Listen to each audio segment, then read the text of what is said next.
정치평론가 이강윤의 오늘.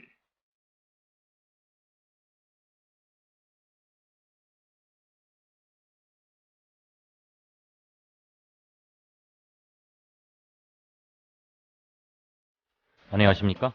이강윤입니다. 10월 27일 화요일 시작합니다.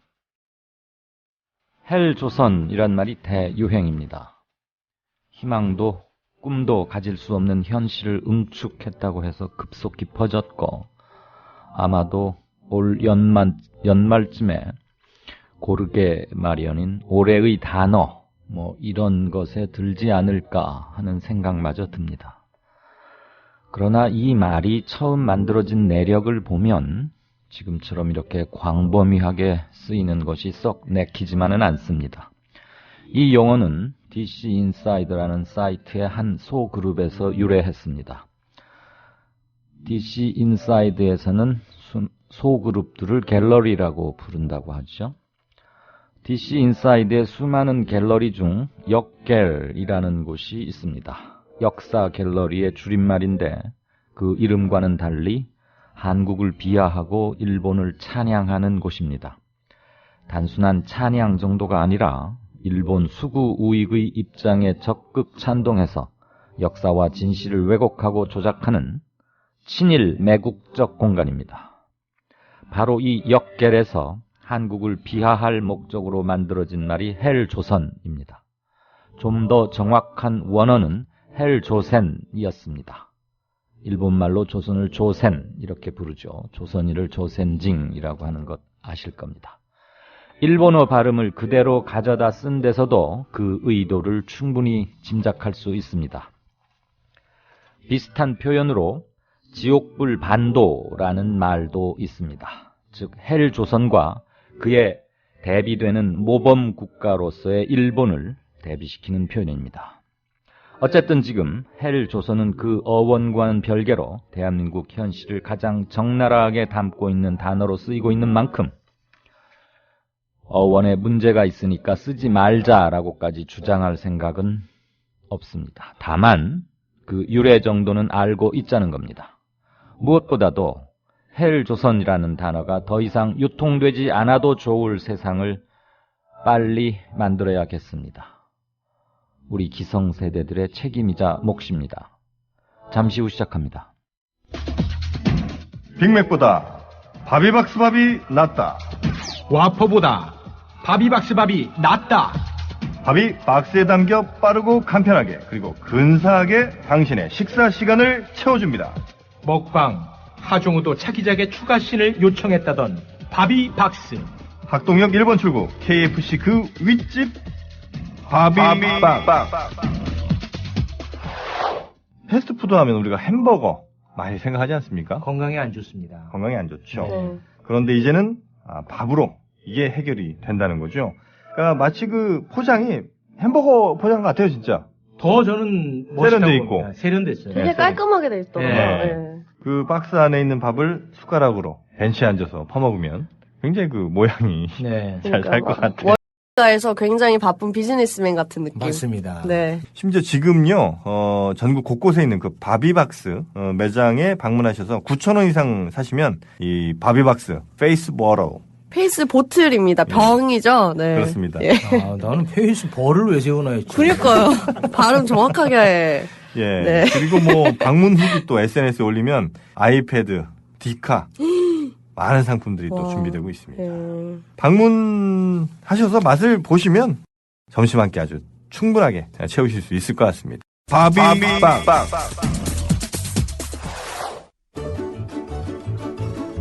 아직도 콘도 회원권 분양받으세요? No. 저렴한 금액으로 회원권을 이곳에서 구입하세요. 전국에 있는 모든 콘도 회원권, 여러분이 찾는 회원권에 관한 정보가 모두 있습니다. 회원권 114, 대한민국 대표 회원권 거래소 회원권 114. 인터넷과 모바일 앱에서도 검색할 수 있습니다. 02544-6114, 02544-6114. 지금 바로 전화주세요. 회원권 114. 네, 4시 35분 막 되어갑니다. 먼저 한 가지 청취자 여러분들께 경과랄까 이런 걸 좀 말씀드리고 뉴스 브리핑 받도록 하시죠. 지난 10월 23일 금요일 논산공고의 홍성욱 선생님과 인터뷰를 했었습니다. 들으신 분도 계시리라 생각합니다. 꿈이래라는 가출 청소년들을 위한 쉼터를 사재를 털어서 만들었는데 논산시청으로부터 허가를 받지 못해서 퇴짜를 맞아서 아직 문을 열지 못하고 있어서 안타까워하는 그런 사연을 전했던 인터뷰였습니다. 제가 그 인터뷰 말미에 논산시의 해당 과와 통화를 해서 인터뷰를 추진하겠다라고 청취자 여러분들과 홍 선생님께도 약속을 했습니다. 그날 이후로 논산시청의 평생교육과 과장 그리고 논산시 공보관 등과 수차에 걸쳐서 통화를 했습니다. 논산시 평생교육과장은 홍성욱 교사 본인에게 해줄 말은 다 했다. 우리는 더 이상 할 말은 없다. 그리고 언론과 인터뷰를 원치 않는다라는 매우 경직된 입장만 반복해서 들었습니다. 설득도 하고 따지기도 했습니다. 따졌다기보다는 인터뷰를 하지 않을 이유를 납득하지 못하겠다. 그 홍 교사에게 했던 말씀을 그러면은 방송을 통해서 다시 한번 하라. 시의 입장을 밝힐 기회를 드리겠다. 요지부동이었습니다. 공보관에게 전화를 걸었습니다. 공보관은 사태조차 파악하지 못하고 있었습니다. 한겨레 신문 등 중앙 언론은 물론이고 지역 신문에도 소개가 됐던 사안인데도 말입니다. 이해할 수 없는 공보관의 업무 태도였습니다. 공보관 역시 평생교육과장과 똑같은 태도였습니다. 해당 과에서 그렇게 말하는데 나도 어찌할 도리가 없다는 것이었습니다. 복지부동의 전형적인 예라고 생각이 들었습니다. 공보관에게는 좀 더 강한 톤으로 인터뷰에 응할 것과 사태 파악을 하고 대신 인터뷰를 하거나 해당 과의 과장 또는 해당 업무를 총괄하는 국장이나 그 윗선 간부가 인터뷰에 응하도록 협조해 줄 것을 요청했습니다. 오늘 이 시간까지 전혀 협조는 받지 못했습니다.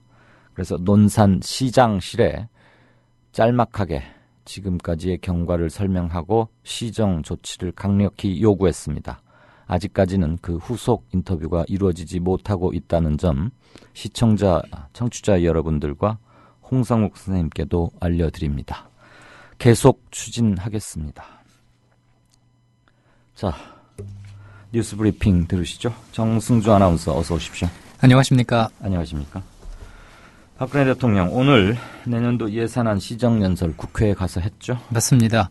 박 대통령은 오늘 국회에서 진행된 2016년도 예산안 시정연설에서 역사교과서 국정화 논란과 관련해서 역사 왜곡이나 미화 교과서가 나오는 것은 절대 좌시하지 않겠다라고 말을 했습니다. 또한 현재 정부가 추진하고 있는 역사교육 정상화도 미래의 주역인 우리 아이들이 우리 역사를 올바르게 인식하고 대한민국 국민으로서 자긍심을 갖고 자리하도록 하기 위해서라고 말했습니다.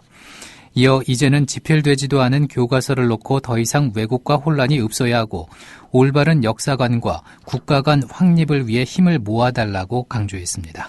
네, 야당은 대통령 시정연설 앞두고 시위성, 유인물, 항의성 이런 것들을 컴퓨터 모니터에 붙이는 등 많이 소란 있었죠. 새정치연합 반응은 어떤가요? 네. 새정치민주연합은 오늘 박근혜 대통령의 국회 시정연설에 대해서 경제난국의 희망 메시지는 없었다고 비판을 했습니다. 김영록 수석 대변인은 시정연설 직후 오늘 시정연설도 국회에 대한 설득이라기에는 그동안 했던 주장만 되풀이해서 답답한 하늘을 보는 느낌이었다면서 이렇게 혹평을 했습니다. 이어 경제난국을 헤쳐나갈 확실한 비전 제시도 없었고 대통령이 제시한 정책도 과연 청년 실업 등 어려운 문제들을 해결할 수 있는지 의문스럽다면서 대통령의 현실인식도 어려운 경제 현실을 정확히 알고 있는 것인지 의구심이 든다고 주장하기도 했습니다. 김 수석 대변인은 특히 박근혜 대통령은 역사교과서 국정화를 역사교육 정상화라면서 국정교과서의 당위성을 역설하며 오히려 국민 분열만 부추겼다면서 교육 문제를 정치 문제로 비화시킨 것이야말로 정상의 비정상화라고 비판했습니다. 네, 황우여 교육부 장관 오늘 역사교과서 국정화 관련해서 무슨 얘기했죠? 그렇습니다. 황우여 사회부총리 겸 교육부 장관은 오늘 언론과 야당에서 제기하고 있는 교육부가 9월 말부터 TF를 구성해서 체계적으로 역사교과서 국정화를 준비해왔다는 것은 사실이 아니라고 밝혔습니다. 해당 근무 인력은 교육부의 역사교육지원팀 업무 증가에 유연하게 대응하기 위해서 추가로 지원 보강한 것이라고 말했습니다. 열심히 일을 하고 있는 공무원들을 불법적인 일을 하고 있듯이 범죄로 몰아가는 것은 비정상적인 행태로 교육부로서는 절대 용납할 수가 없다고 말했습니다. 네, 김무성 대표, 새누리당의 김무성 대표는 황우여 교육부 장관 경질론이 나오는 거 수긍이 간다 이러면서 지금 은근히 압박, 코너에 몰고 있기도 합니다. 예. 자, 새누리당 김무성 대표가 자신의 아버지 김용주 전 전남방직 회장의 친일 논란에 대한 해명 자료를 내고 적극 반박에 나섰는데 좀 이해가 가십니까? 일단 자료에는 일제 강점기 김 대표의 부친이 우리나라 사람들을 위한 학교와 야학을 세우고 농민과 소상인 보호에 앞장섰다는 내용의 당시 신문기사 등이 담겼습니다. 또 한국사 연구회를 만들어 운영했다는 기록과 6.25 당시 서울 덕수궁과 경복궁 등의 문화재를 미군의 폭격 대상에서 빼기 위해 노력했던 일화도 소개하고 있습니다.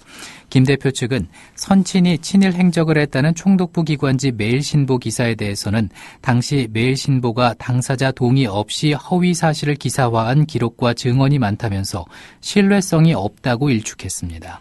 네, 이거 가지고는 SNS에서 굉장히 뜨거운데 예. 비행기 갖다 환납했는데 또 무슨 비밀리에 독립군의 자금을 지원했다는 말이냐. 오른손이 한 일을 왼손이 모르게 한 전형적인 예수급이다. 뭐 이런 얘기도 있고. 어제 또 SBS 보도에 따르면 동명이인 그 해프닝도 김 대표가 뭐 착각한 걸로 밝혀졌는데 거론된 두 사람 다 친일 경력이 화려한 그런 사람들로 확인이 됐죠. 예. 그래가지고 김 대표가 자꾸만 뭔가 악수를 계속 두고 있는 게 아닌가 싶습니다. 솔직히 털어놓고 그냥 아들로서 이런 점은 불찰로 생각하고 내가 대신 뭐 나라를 위해서 뭘 좋은 일을 하겠다거나 뭐 이렇게 해도 될 것 같은데 아니었다고 계속 우기니까 그럼 비행기 사다 바친 건 뭔지 그것만 설명해도 되지 않을까 싶네요. 자, 이명박 전 대통령의 친형, 이분 참 자주 검찰 왔다 갔다 하는데 이상득 전 의원 결국 구속은 안 하고 불구속 기소하기로 결정했다고요? 예. 서울중앙지방검찰청은 포스코의 사업상 편의를 봐주는 대가로 측근이 운영하는 협력업체 일감 몰아주기 등의 특혜를 받은 혐의로 이 전 의원을 불구속 기소하기로 했다면서 다만 기소 시점은 수사 내용을 조금 더 검토한 후에 결정할 예정이라고 밝혔습니다. 검찰은 이 전 의원과 관련한 협력업체들이 포스코로부터 특혜로 받은 액수가 크지만은 이 전 의원이 고령이고 관상동맥 협착증 등 여러 질환을 앓고 있다는 점 등을 고려해서 구속영장은 청구하지 않기로 했습니다. 이와 함께 검찰은 포스코의 비리에 개입한 혐의를 받고 있는 정준양 전 포스코그룹 회장의 기소 여부와 시기도 조만간 결정한다는 방침입니다. 네. 내년부터 2년간 현역병 입영 정원을 10,000명씩 늘린다고요? 맞습니다. 정부와 새누리당은 오늘 국회에서 김무성 대표와 김정훈 정책위의장과 한민구 국방부 장관, 박창면 병무청장 등이 참석한 가운데 협의회를 열어서 이같이 합의했습니다. 이에 따라 앞으로 2년 동안 현재 현역 입영 인원은 25만 명에서 26만 명으로 늘게 됩니다. 당정은 현재 시설 수준으로도 2만 명 정도를 더 수용할 수 있다고 봤습니다. 이와 함께 당정은 산업기능요원 입대 자원을 연간 4,000명에서 6,000명으로 늘리는 방안도 적극 검토하기로 했습니다. 아울러 신체 검사 기준을 강화하고 고등학교 중퇴자를 보충력으로 돌리는 등 현역 입영 요건을 더 강화할 방침입니다. 다만 고교 중퇴자가 보충력 대신 현역 입영을 원하게 되면은 이는 받아들이기로 했습니다. 네. 조금 이런 뉴스는 좀 조심스럽기는 해야 하는데 미국에서는 지금 이것으로 시끌시끌하고 상당히 문제가 됩니다. 우리도 예외는 아닐 것 같습니다. 예. 생활 관련, 음식 관련 얘기니까 건강 관련해서 잘 들어두시는 게 일단 좋을 것 같습니다. 이 관련 인터뷰도 조만간 추진하겠습니다. 햄과 소시지가 세계보건기구 WHO로부터 1군 발암물질로 분류됐는데 그 위생 상태나 성분 표시도 아주 엉망이고 미국에서 얘기이긴 합니다만 팔리고 있는 소세지의 2%에서 사람의 유전자가 나왔다. 예. 이런 얘기도 있어요. 충격적이죠. 예, 그렇습니다. 미국 CNN 방송 등에 따르면은 미국의 식품 분석 스타트업인 클리어푸드는 최근 미국 내에서 판매되고 있는 75개 브랜드의 345개 핫도그와 소시지 제품에 대해서 DNA 분석을 실시한 결과 7개 가운데 1개꼴인 14.4%의 문제가 있다고 밝혔습니다. 상당수의 제품에 라벨에 표시되지 않은 성분을 포함하고 있었는데 전체 2%에는 말씀하신 것처럼 인간 DNA가 검출이 됐습니다. 인간 DNA가 든 제품의 3분의 2는 채식 제품이었습니다. 인간 DNA가 어떻게 들어갔는지 보고서에 구체적으로 설명돼 있지 않지만은 제조 과정에서 위생 상태가 엉망이라는 것을 보여주는 결과로 볼 수가 있겠습니다. 보고서는 놀랄 만큼 많은 제품에서 예상치 못한 성분을 확인했다면서 라벨에 없는 고기가 나오기도 하고 라벨에 표시된 제품에 없는 경우도 있었다고 말했습니다. 클리어푸드는 100점 만점에 95점 이상을 받은 클리어 소시지의 명단도 함께 공개하기도 했습니다. 네, 이 인간 DNA라는 게 무슨 인육, 설마 그런 걸 말하는 것이라고 미안합니다. 생각지는 않습니다. 예. 그 작업자의 머리카락 같은 게 들어가더라도 아마 DNA가 나올 수 있지 않을까 상식적으로 이런 추론은 하는데 그렇습니다. 어쨌거나 위생 상태가 엉망이라는 것은 최소한 알겠고 만약에 이 인간 DNA가 그냥 작업자의 머리카락 이런 정도가 아니고 인육 내지는 인체의 일부가 어떻게 들어간 것이라면 이거야말로 대단히 쇼킹한 일이고 대대적인 반향, 역풍, 소동이 빚어지지 않을까 합니다. 미국도 아직 이 분야에 대해서는 정확히 추적을 못하고 있는 것으로 보입니다. 예. 자, 10년 이상 다닌 직장을 최근 그만두거나 실직한 50대에서 60대 분들이 아주 큰 폭으로 늘었다고요. 예. 고용노동부 자료를 보면은 올해 3분기 동안 한 직장에서 10년 이상 일한 50대 이상 장기 근로자 가운데 최근 직장을 잃고 구직급여를 신청한 사람은 1,500여 명으로 지난해 같은 기간보다 10.7% 증가했습니다. 5, 60대 근로자의 실직이 는 것은 내년 시행되는 정년 60세와 임금 피크제 도입 등의 영향으로 분석됩니다. 이런 50대 이상 장기 근로자들이 구직급여를 신청하면은 수급 최대 기간인 8개월 동안 급여를 받을 수 있다고 합니다. 산업별로 보면은 숙박 음식업에서 실직자가 가장 많이 늘었고 보건업과 제조업이 그 뒤를 이었습니다. 네. 장애인 근로자 월 평균 임금이 50만 원도 채 안 된다고요? 맞습니다. 국가인권위원회는 오늘 중증장애인 노동권 실태조사 결과 발표와 정책 토론회를 직업 재활시설을 중심으로란 주제로 개최를 했습니다. 장애인 근로자의 노동 실태와 인권 상황을 파악하기 위해 실시한 이번 조사에서 직업 재활시설 장애인 근로자의 월 평균 소득은 49만 5,220원으로 나타났습니다. 응답자별로는 10만 원에서 30만 원을 받는다는 장애인 근로자가 35.8%, 30만 원에서 50만 원은 15.8%, 10만 원 이하를 받는 경우가 11%로 조사됐고 100만 원 이상을 받는다는 응답자가 15%로 나타나서 임금 편차가 큰 것으로 조사됐습니다. 한편 장애인 근로자의 40%는 월 급여액을 모른다 이렇게 응답을 했고 근로계약서를 받지 않는 경우가 15.4%, 근로계약서 자체를 모른다고 응답한 경우도 12.2%로 나타났습니다.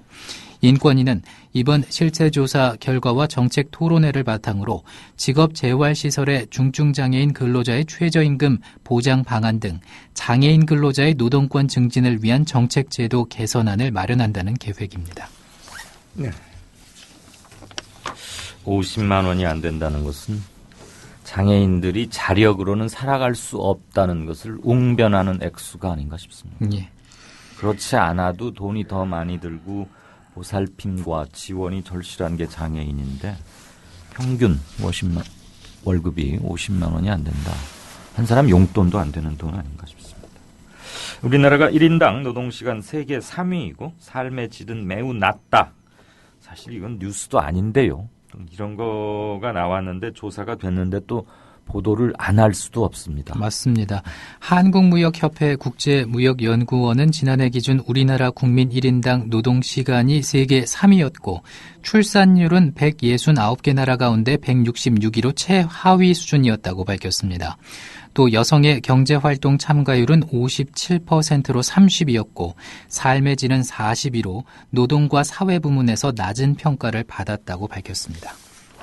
네, 올해 수능 11월 12일이죠? 예. 2016학년도 대학 수학능력 시험일인 다음 달 12일에는 관공서와 일부 기업체 출근이 오전 9시에서 10시로 1시간 늦춰집니다. 수도권 전철과 지하철의 러시아어 운행 시간은 새벽 6시부터 오전 10시까지로 2시간 연장되고 시내버스는 수험생 등교 시간대에 집중 배차됩니다. 또 영어 영역 듣기 평가 시간인 오후 1시 10분부터 1시 35분까지는 소음 통제 시간으로 항공기 이착륙이 금지되고 버스 열차 등은 시험장 주변에서 서행 운행하고 경적 사용은 자제해야 합니다. 교육부는 올해 수능시험은 오전 8시 40분에 시작해서 오후 5시까지 전국 85개 시험지구 1212개 시험장에서 치러지고 응시생은 63만 1000명으로 지난해보다 9,400여 명이 줄었다고 밝혔습니다. 네, 11월 12일 목요일인데 수능 응시생이 작년보다 약 10,000명이 줄었다. 예. 네, 굉장히 크게 주는 거군요. 아까 또 군대 입영은 2년간 10,000명씩 늘린다고 그랬죠? 예. 자, 수능 앞두고 광주공항 전술 비행 훈련이 있어서 반발이 있다고요? 예. 다음 달 초에 예정된 광주공항의 전술 비행 훈련에 대한 반발이 확산하고 있는 것입니다. 민형배 광주 광산구청장은 광주 제1전투비행단 앞에서 1인 시위를 하고 극심한 소음으로 주민과 수능 준비생에게 피해가 우려되는 전투기 이착륙 훈련 계획을 즉각 철회할 것을 촉구했습니다. 전투기 소음 피해 주민대책위원회도 야간 훈련을 포함해서 100여 차례 이착륙 훈련을 하면은 주민 피해가 불가피하다며 훈련 취소를 요구했습니다. 한미공군은 다음 달 2일부터 6일까지 야간 18회 등 모두 100여 차례에 걸쳐 F-15 전술 비행 훈련을 한다는 계획입니다. 네. 12.8 재보궐선거 내일이죠. 이렇게 관심 밖에서 치러지는 것도 참 문제인데. 예, 내일 재보궐선거가 전국 24개 지역에서 열립니다. 이번 선거는 상하반기에 나눠 실시하던 재보선을 연 1회로 축소한 뒤에 열리는 첫 선거입니다. 올해 4월 1일부터 8월 12일까지 당선 무효, 사직, 사망 등으로 사유가 확정된 지역이 대상이고요. 기초단체장 선거로는 경남 고성군수가 유일하고 광역의원 선거는 서울 영등포구를 포함해서 9곳, 기초의원 선거는 서울 양천구 가선거구를 비롯해 14곳입니다. 기초의원 선거 가운데 부산 해운대구 다선거구는 무투표 당선이 확정이 됐습니다. 이번 선거는 일부 지역에서만 치러지지만은 내년 4월 20대 총선을 앞두고 실시되는 마지막 선거입니다.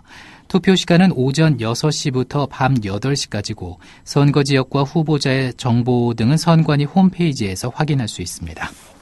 네. 자, 날씨 어떻습니까? 내일은 전국이 대체로 맑겠지만은 남부지방은 오후에 가끔 구름 많겠습니다. 아침에 강원 내륙과 경기 북부, 충북 북부, 경북 북부 내륙에는 서리가 내리고 얼음이 어는 곳도 있다는 정보입니다. 아침 최저 기온은 0도에서 11도, 낮 최고 기온은 14도에서 19도의 분포를 보이겠습니다.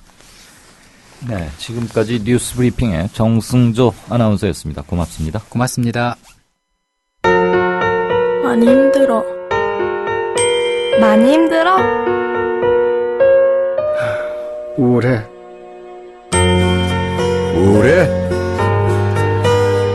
고민 있어요. 고민 있어요? 사랑의 물음표를 붙여주세요. 관심의 물음표를 붙여주세요. 힘들어하는 이들이 혼자가 아님을 알 수 있도록 지금 말을 걸어주세요. 당신의 물음표 하나가 생명을 살릴 수 있습니다. 공익광고협의회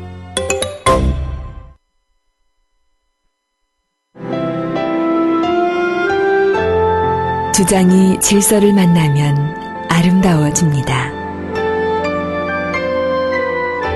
주장이 화해를 만나면 힘이 생깁니다.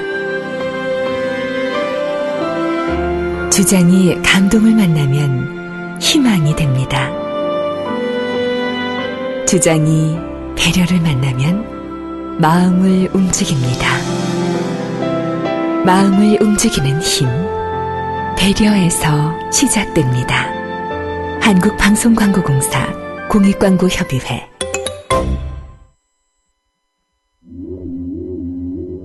제주 문옥양 노지 한라봉 판매합니다. 여수 돌산 갓김치 팔아요. 안동 산골에 맛있는 사과를 소개합니다. 거금도에서 직접 키운 전복을 직거래로 가져가십시오.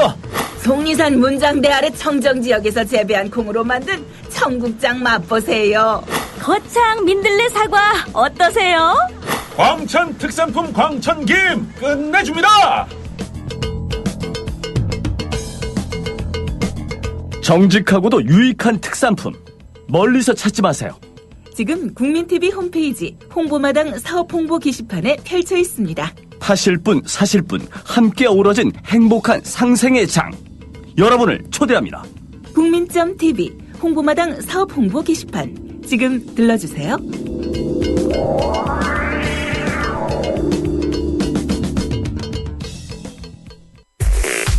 국민 라디오를 또 국민 TV를 읽는다?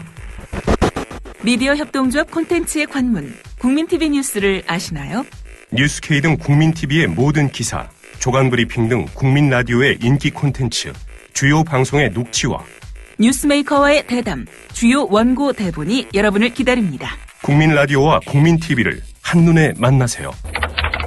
뉴스.국민.tv 모바일 접속은 m.news.국민.tv. 국민TV 조합원인감? 나가지 있게 지역협의회 가입해야 쓰겠어. 국민TV 조합원이요? 지역협의회 가입해야죠. 국민TV 조합원 맞나? 퍼뜩 지역협의회 가입해 안 카나? 국민TV 조합원에 가입하고 조합비를 내고 국민 라디오와 국민 TV를 시청한다고 조합원으로서의 만족이 전부냐? 결코 아닙니다. 가까운 지역협의회에 가입하셔서 가까이 사는 조합원과 동지애를 나누십시오.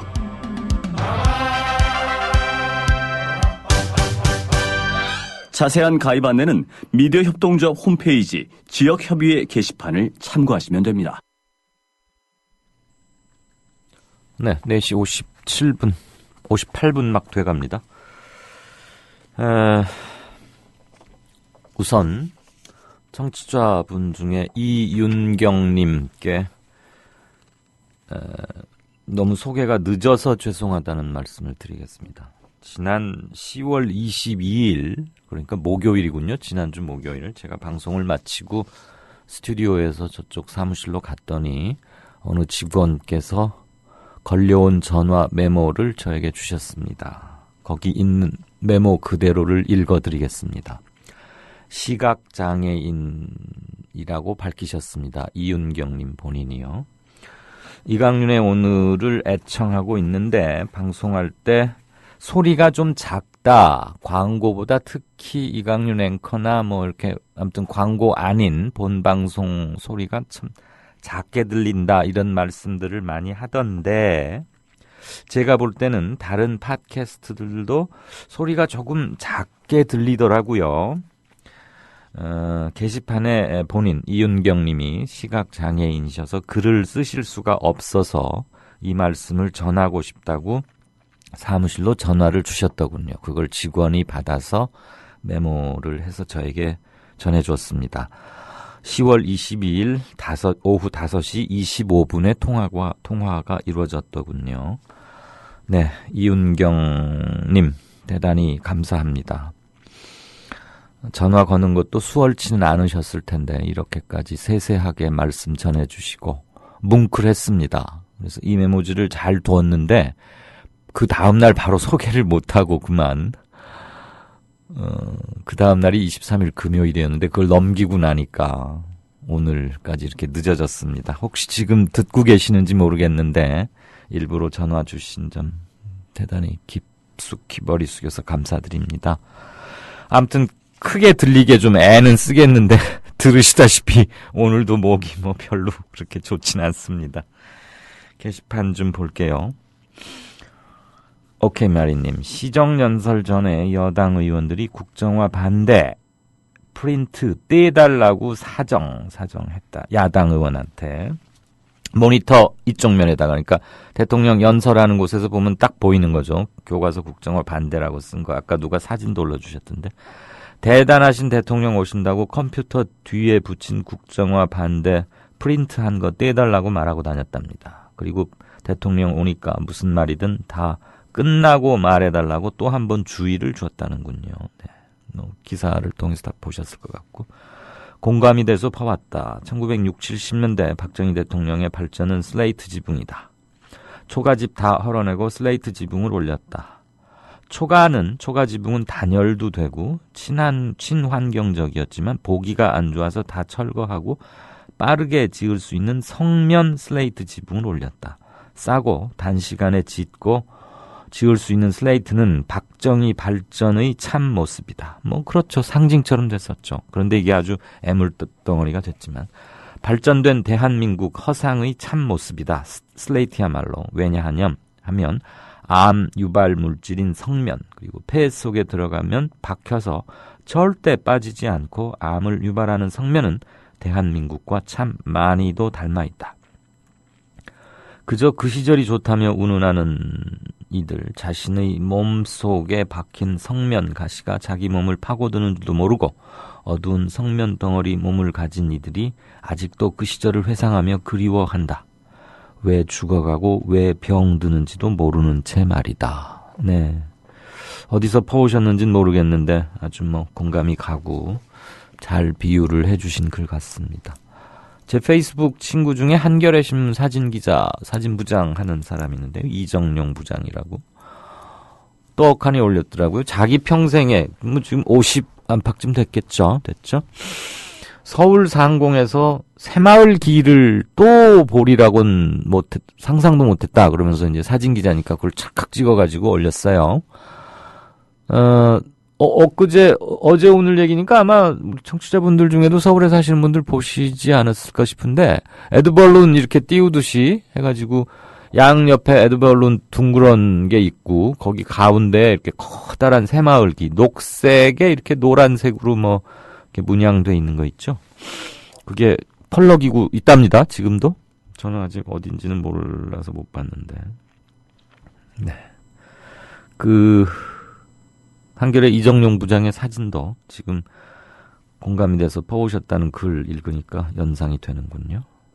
김세미님 얘기 한번 들어볼까요? 저도 지난 금요일 홍성욱 교사 인터뷰 방송을 듣고 안타까워서 작은 힘이라도 되드리고 싶어 PD가 올려놓은 이메일로 후원 계좌를 알아봤는데 홍성욱 선생님께서 그동안 사연을 모두 말할 수가 없어서 한편으로 답답하셨다. 이런 글과 저 홍성욱 교사 개인을 도와주시는 게 아니라 다음 세대 청소년에게 꿈을 세우는 일, 거기에 동참하는 것이다. 이런 글을 보내주셨다고 하네요.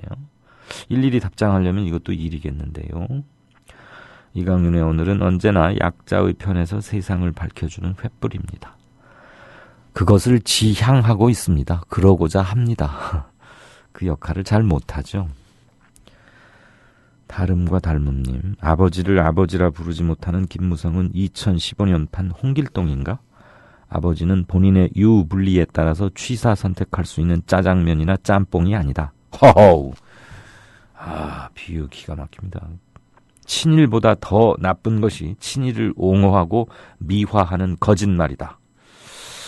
야, 이 짜장면과 짬뽕이 아니다. 친일보다 더 나쁜 것이 친일을 옹호하고 미화하는 거짓말이다.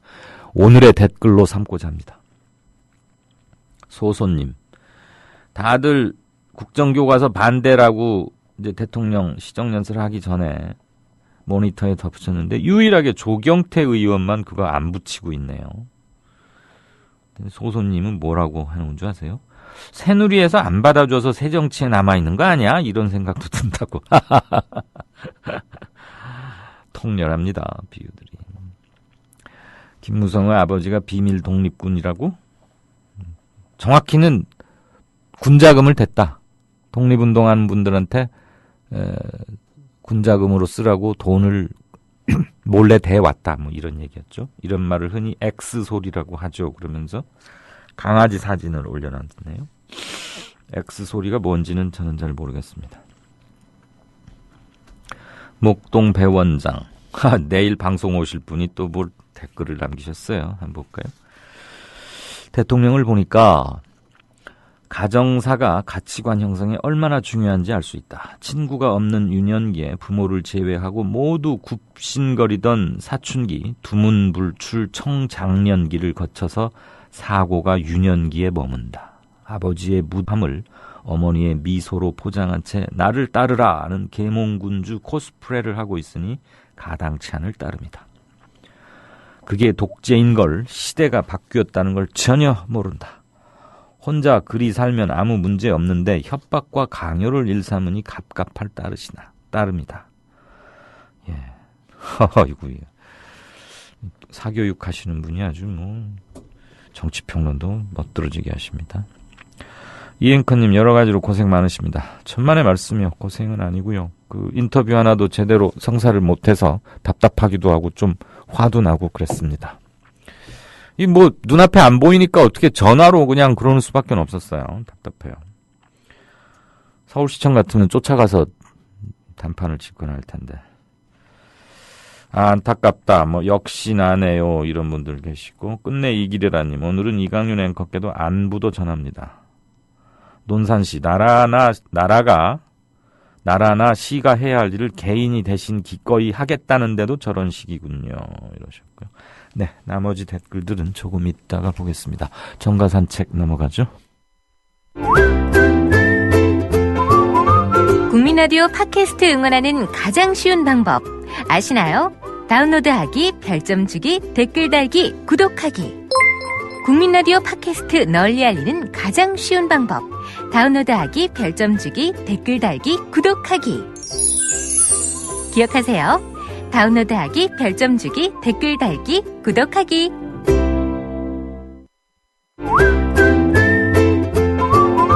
국민라디오 팟캐스트 응원하는 가장 쉬운 방법 아시나요? 다운로드하기, 별점 주기, 댓글 달기, 구독하기. 국민라디오 팟캐스트 널리 알리는 가장 쉬운 방법. 다운로드하기, 별점 주기, 댓글 달기, 구독하기. 기억하세요. 다운로드하기, 별점 주기, 댓글 달기, 구독하기.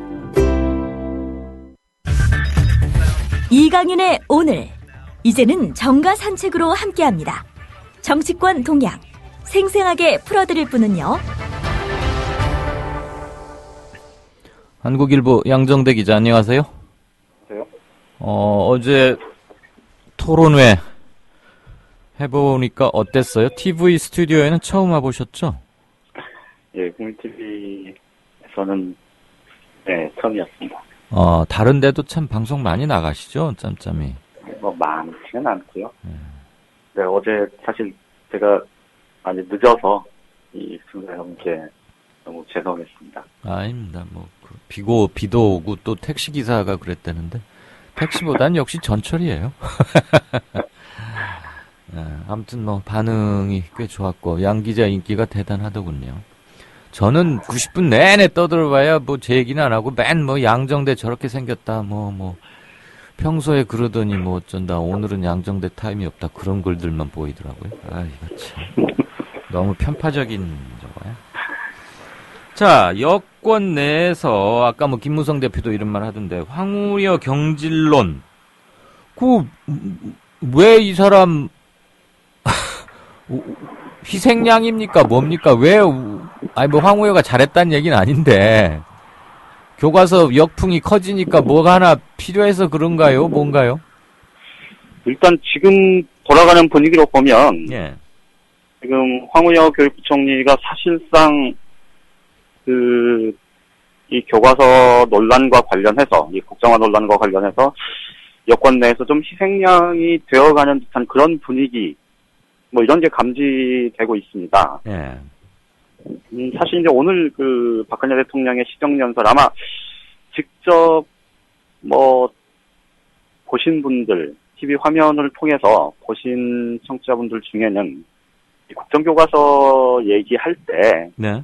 이 눈빛에 이른바 레이저가 쏟아져 나오는 걸 느끼셨는지 모르겠는데 예.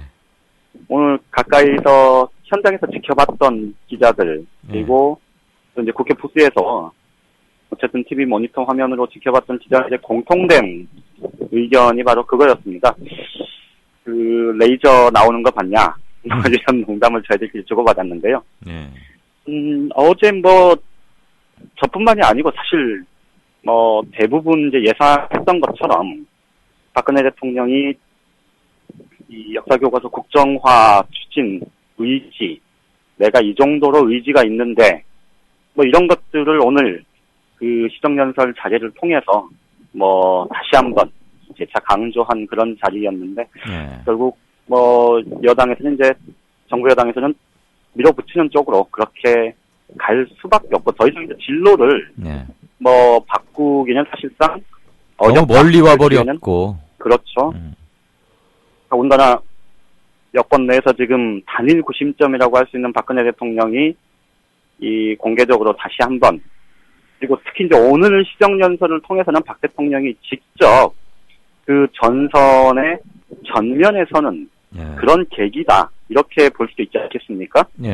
이제 박 대통령이 직접 나서서 국정화를 끌고 가겠다 뭐 이런 거를 이제 투명한 자리의 성격도 있기 때문에 이 여권 내에서 지금 뭐 정두원 의원이든 뭐 이재호 의원이든 정병국 의원이든 김영태 의원이든 뭐 몇몇 사람들이 이 반대 의견을 뭐 공개적으로 얘기를 하고는 있습니다만 그 목소리가 조직화되고 뭐 수도권이나 충청권에서 이제 지금 반대 의견이 높아지고 하더라도 뭐 이런 큰 흐름들이 형성되기는 사실상 어려워졌다 뭐 이렇게 볼 수 있을 것 같은데요.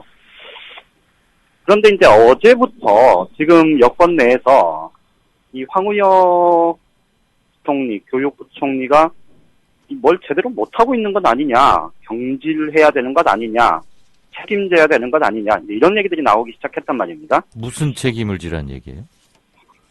근데 그 책임의 얘기는 두 가지겠죠. 하나는 이제 겉으로 드러나는 거는 아니 왜 정부나 정부에서 이 국정화의 필요성 이런 것들에 대해서 국민들한테 제대로 논리적으로 설득을 못 하고 있냐. 도대체 너네 준비 뭐 했냐? 아무것도 안 했네. 그럼 누군가 책임져야지. 이런 분위기인 거죠. 그러니까 세게 총대 메고 뛰지 왜 멀뚱멀뚱거리고 있냐 이 소리죠? 그렇죠. 그러니까 어제 이제 친박계 돌격대장 역할을 계속 자임해 왔던 김태흠 의원이 이제 처음 공개적으로 얘기를 했고요.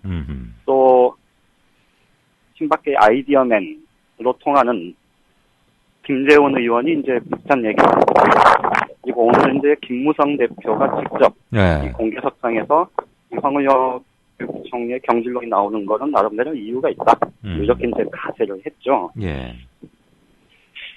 지금 뭐 나오는 얘기들로 보면 지금 특히 이제 친박계 쪽에서는 이 당 지도부, 그러니까 교육부뿐만 아니고 이 당 지도부도 뭐 제대로 역할을 못한다. 이건 이제 어제 윤상현 의원이 잠깐 얘기를 했는데요.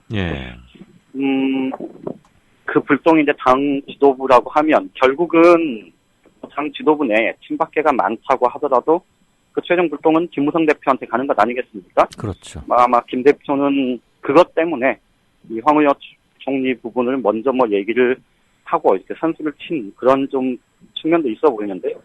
어쨌든 지금 여권 내에서 이 황우여 부총리에 대한 불만 혹은 뭐 왜 교육부가 제대로 못하고 있냐 이런 지적들이 굉장히 지금 계속 나오고 있는데 이게 결국 보면 지금 11월 2일까지 이제 어쨌든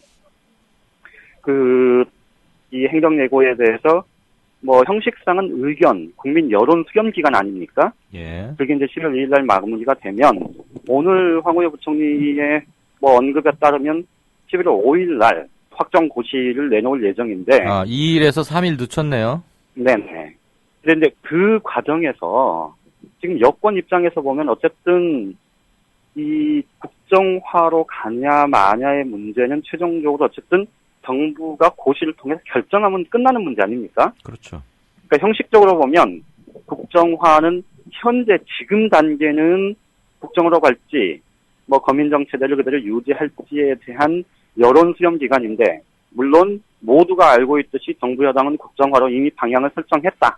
뭐 이렇게 이제 알고는 있는데 어쨌든 형식적으로는 그렇고 그 여론 수렴 기간이 끝나고 나면 이제 정부가 고시를 확정해서 이제 발표를 하지 않습니까? 예. 아, 국정화로 이제 간다.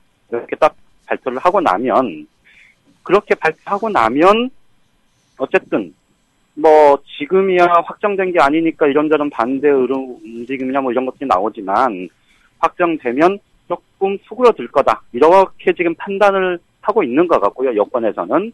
그리고 그 여론 수렴 기간 동안 이렇게 국민들의 여론들을 제대로 수렴하기 위한 준비가 부족했다는 이유로 아마 교육부총리, 황우여 부총리가 경질될 가능성이 현재로서는 굉장히 높아 보입니다. 그러니까 들끓는 여론을 조금 무마시키는 그 희생양으로 황우여 교육부총리를 삼을 가능성이 높다. 이런 판단을 하고 있는 거고요.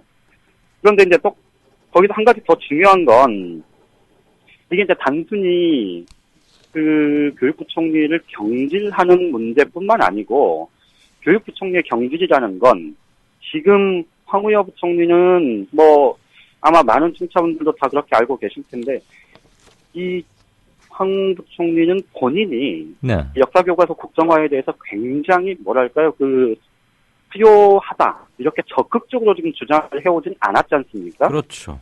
그러니까 본인의 철학적인 소신 뭐 이런 것들은 국정화보다는 거민정이 낫다라고 생각을 해왔던 걸로 뭐 다들 알려져 있는데 그런 점에서 보면 국정화를 적극적으로 추진하지 않은 데 대한 이제 그 경질의 의미가 두 가지인 거죠. 그러니까 형식적으로 이제 겉으로 드러난 거는 국민들한테 혼란스럽게 하고 뭐 이랬던 것들에 대해서 제대로 준비하지 않았던 거에 대해서 국민들한테 좀 들끓는 여론을 다독이는 차원에서 이 교육부 총리를 이제 바꾸는 거고 예. 여권의 입장에서 보면 이제 고시까지 내놨으니 당신은 더 이상 할 일 없어. 당신 나가. 이거 좀 앞장서서 추진할 사람으로 바꿀 거야. 라는 메시지가 되는 거죠. 예. 근데 그렇게 되면 아마 지금 이게 이제 조금 다른 차원의 문제하고 연관이 되는데요. 지금 여권 내에서 어쨌든 이 국정화 문제가 어쨌든 한풀 꺾이기만을 지금 내부에서는 기다리고 있을 겁니다. 왜냐하면 공천 룰 문제가 아직 최종적으로 확정이 되지 않았지 않습니까? 그러게요. 예. 그 점에서 지금 친박계나 청와대나 친박계에서는 우리도 전략 공천이 필요하다.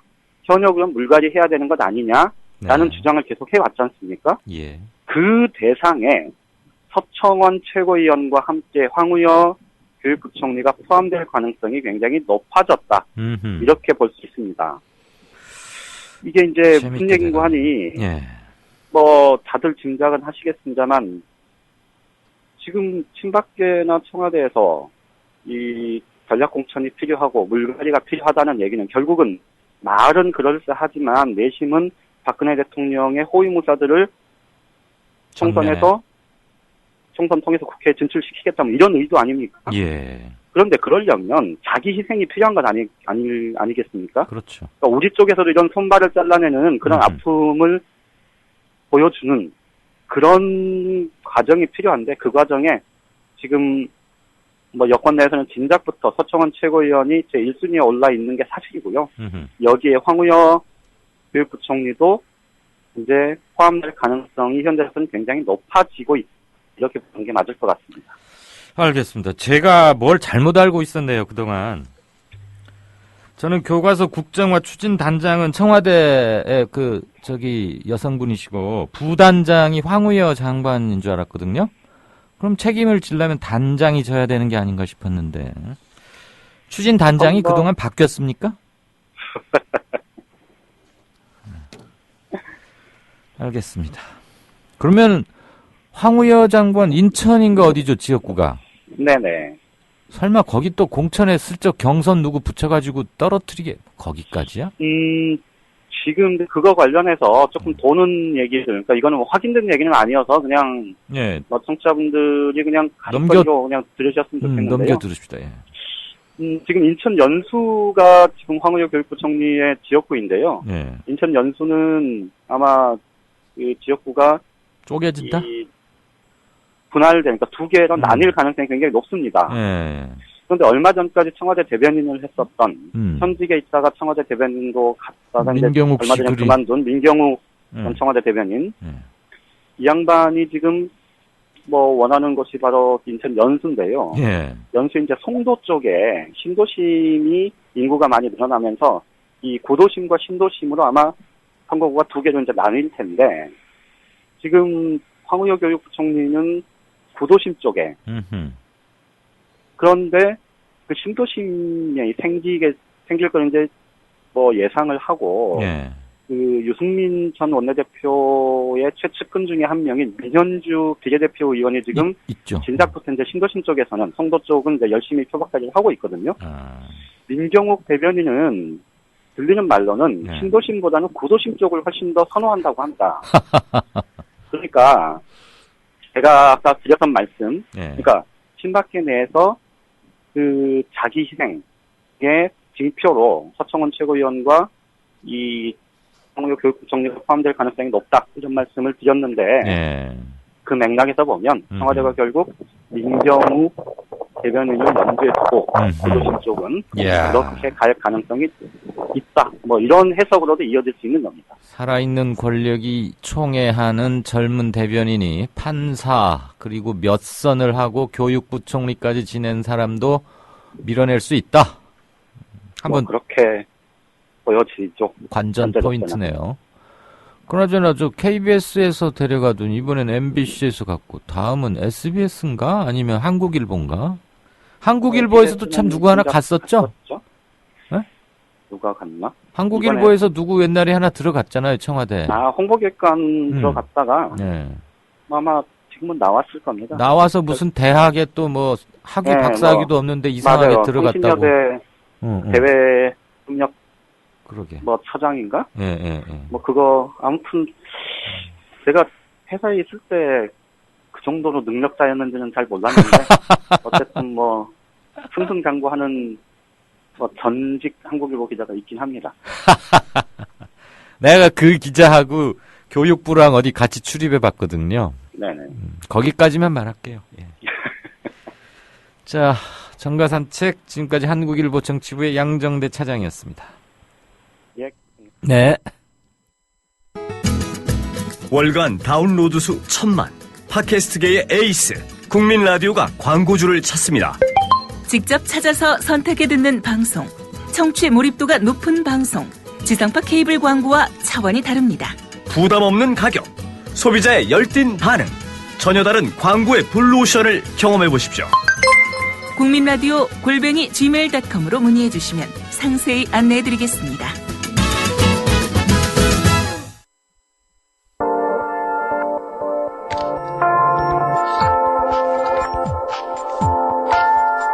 지금 여러분께서는 정치평론가 이강윤이 진행하는 국민라디오 시사 프로그램 이강윤의 오늘과 함께하고 계십니다. 계속해서 오늘의 경제 쟁점을 짚어봅니다.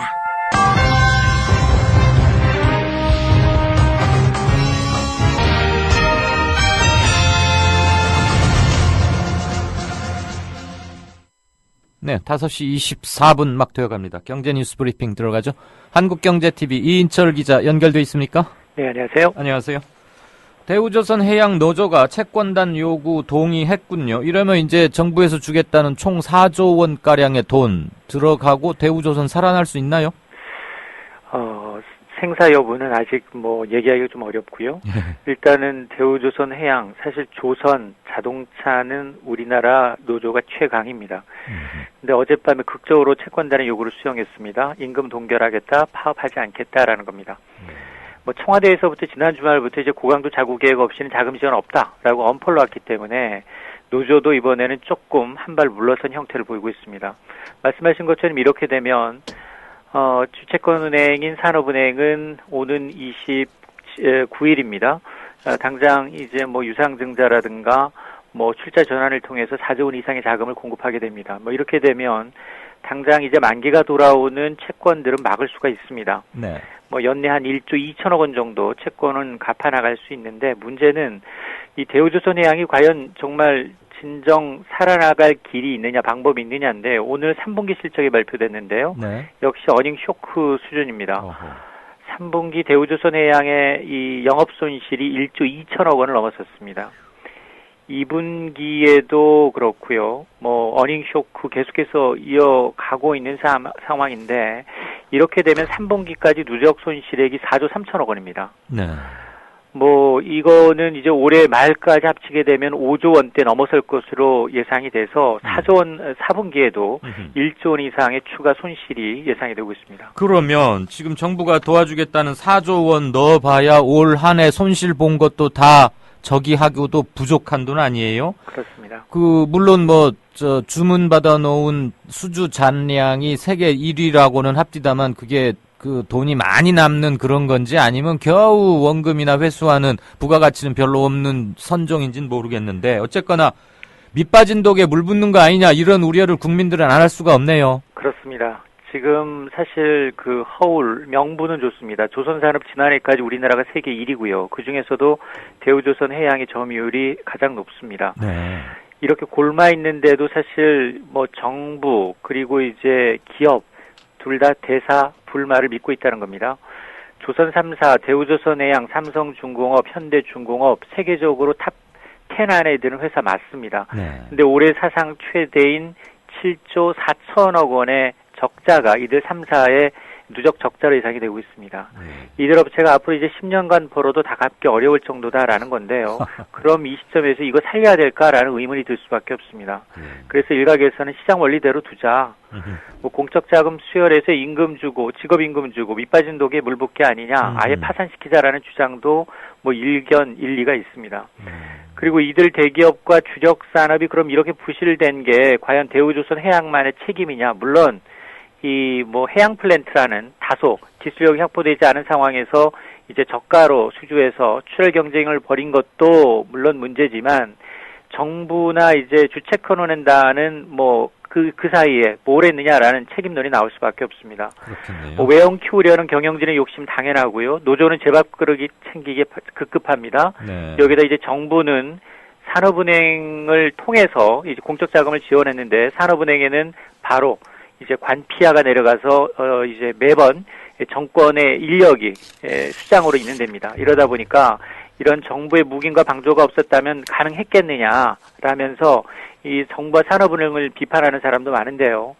사실 지금이라도 공적 투자금을 투입해서 살려야 될지 아니면 심각하게 좀 고려할 필요가 있다라는 겁니다. 네. 정말 이번 구조조정에 성과를 내고 싶다면 오히려 이런 시장 질서를 파괴하는 관치금융의 행태가 좀 사라져야 되는 게 아니냐라는 지적도 있습니다.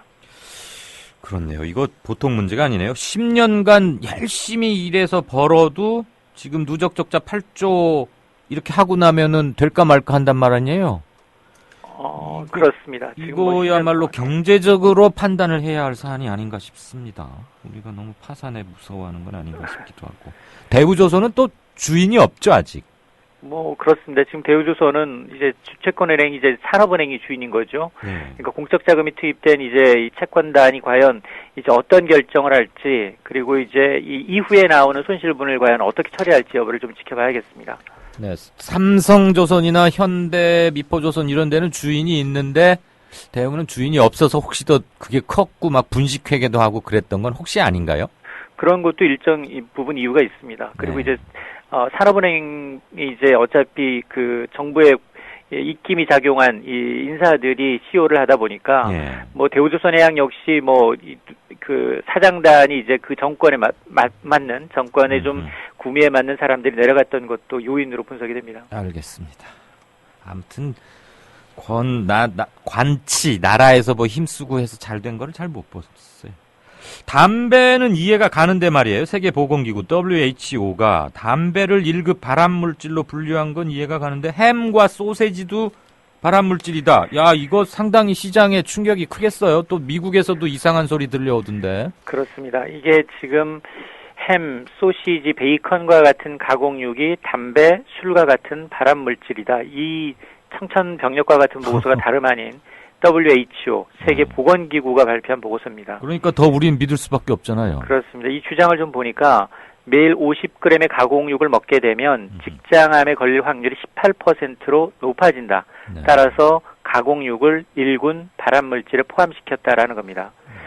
그리고 이제 소고기, 돼지고기와 같은 붉은 고기도 2군 발암물질로 규정하고 있는데요. 그럼 네. 1군이 뭐고 2군이 뭐냐? 어느 정도 유효하냐? 이 WHO가 규정한 대표적인 1군 발암물질은 술, 담배, 성면입니다.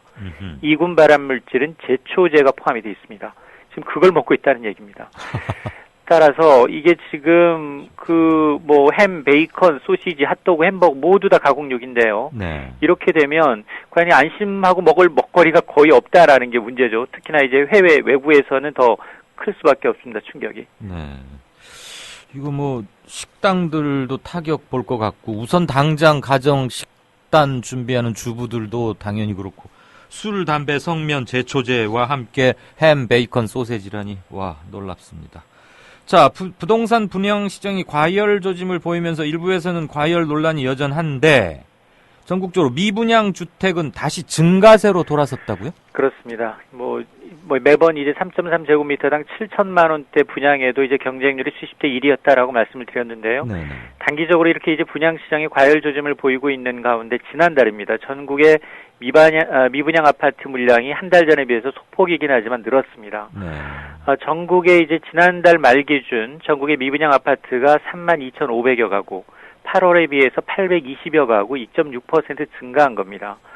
수도권의 경우에는 전세난이 워낙 심각한 탓에 미분양이 이제 1,300가구 줄었지만 이 지방의 경우에는 충남, 대구 이를 중심으로 해서 2,100여 가구 늘고 있다는 겁니다. 네. 그래서 이게 지금 사실은 금리가 더 오를 가능성이 더 높고요. 그리고 올해 분양이 이제 사상 최대 인허가 물량이 있기 때문에 이게 입주하는 2, 3년 후에 입주 대란 가능성까지도 이제 오가고 있습니다. 아유, 부동산은 어떻게 될지 그냥 롤러코스터 같아서 참 불안하고.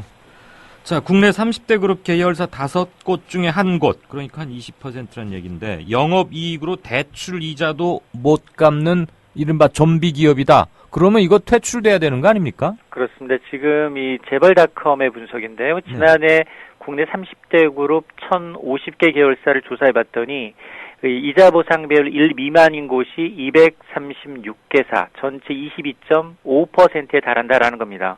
이자 이 보상 배율이라는 건 이 1 미만이다 이런 건 기업의 영업 활동으로 벌어들인 돈으로 대출 이자를 못 갚고 있다라는 걸 의미하는데요. 네. 이렇게 되면 과연 이제 지난해 기준 30대 그룹 가운데 몇 개 그룹이 그 이자 못 갚는 그룹이냐? 모두 14개, 절반에 가까웠습니다. 이들 대기업의 명단을 보면 이 동부, S-오일, 미래에셋 그룹이 좀비 계열사 비중이 50%에 달했고요. 부영, 현대, 포스코, KCC, 하나그룹의 경우도 비중이 30%를 넘었습니다. 대기업이 이 정도라면 중소기업은 더 할 수밖에 없는 상황인데요. 네. 그래서 이번 이제 금융당국은 이런 기업들의 이제 신용평가를 아주 강도 높게 해서 이 옥석 가리기를 좀 하겠다라고 벼르고 있는 겁니다. 아이고. 국민은행도 대규모 명퇴 받고 이런다 그러더니 빚도 못 갚는 기업이 30대 그룹 계열사에서 나오고 그러면 이거 자꾸 막 무서워지고 미스터 뉴욕에 유명한 교수 계시잖아요. 다니엘 루비니. 루비니 무서운 소리 하는 미스터 둠인가?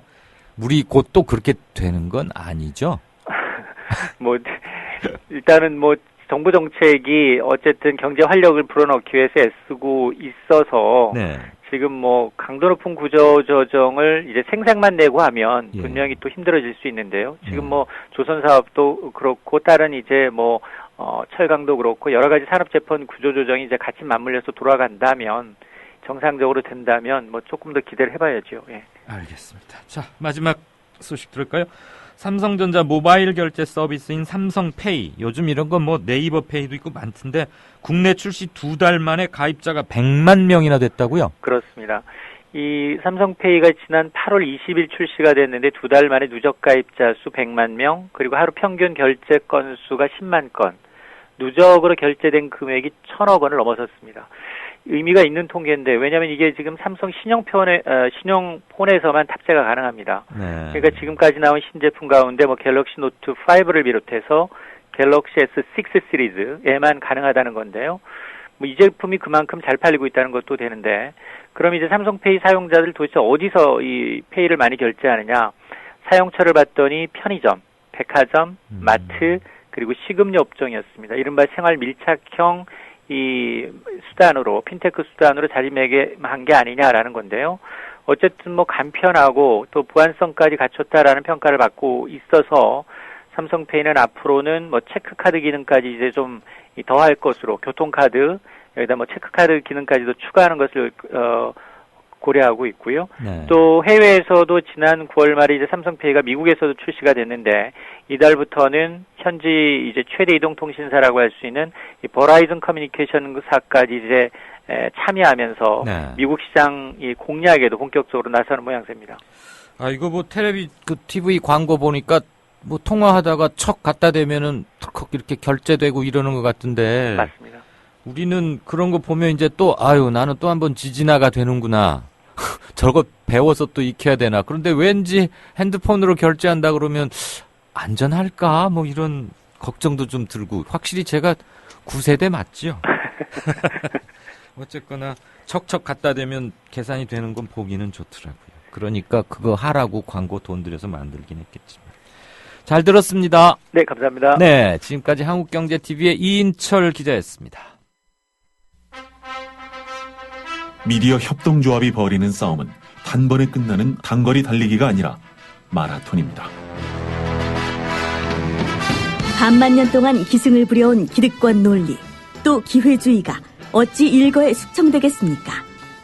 인내심과 지구력을 갖고 천천히 또박또박, 그리고 신랄하게 헤쳐나가야 합니다. 국민TV의 조합원이 되어주십시오. 이 사술과 기만의 시대 언제까지 방치하겠습니까? 국민TV가 가장 무서운 견제자로서 어둠을 헤치고 썩지 않게 하는 힘이 되겠습니다. 이제 가입하실 때가 됐습니다. 미디어 협동조합 홈페이지 국민.tv 또는 mediacoup12@gmail.com의 문호는 24시간 열려 있습니다. 다 함께 자부심으로 물려줄 세상을 만듭시다. 누가 아는 바로 당신이 할 일입니다.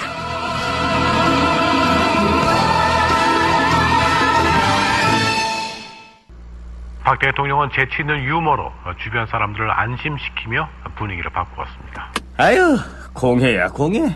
아니 기사님, 뉴스 듣다 왜 라디오를 끄세요? 대통령 동정 연예인 스캔들 동물 날치 얘기뿐이에요. 어디 뉴스가 뉴스 나와야지요. 그럼 기사님 안목에서 뉴스다운 뉴스는 뭔가요? 4대강 만든다고 하더니 죽을 4자 4대강 만들었고, 나라님이 자원 외교한다며 혈세를 펑펑 써댔고, 똥별들이 무기 팔아서 뒷돈 챙기고 나라가 개판 5분 전이 됐는데 이런 건 뉴스에 안 나오잖아. 뭐가 뉴스겠어요? 자고로 뉴스라는 거는 권력이 뭔지 알려주고 그 권력을 바르게 이끄는 거 아니겠습니까? 왜 이럴까요? 그게 다 권력자한테 장악당한 거죠. 기사님, 그래서 이런 세상, 이런 뉴스를 바꾸자고 해서 등장한 협동조합이 있잖아요. 네? 협동조합이요? 조합원이 사주라서 조합원 뜻에 어긋나는 뉴스를 만들 수 없는 그런 방송이에요. 오! 아이, 거기가 바로 미디어 협동조합입니다. 욕하고 한숨 쉬는 것으로 그치지 말고 함께 희망을 만들어요. 미디어 협동조합 홈페이지 국민.tv 또는 서울 전화 3144-0933으로 문의하세요.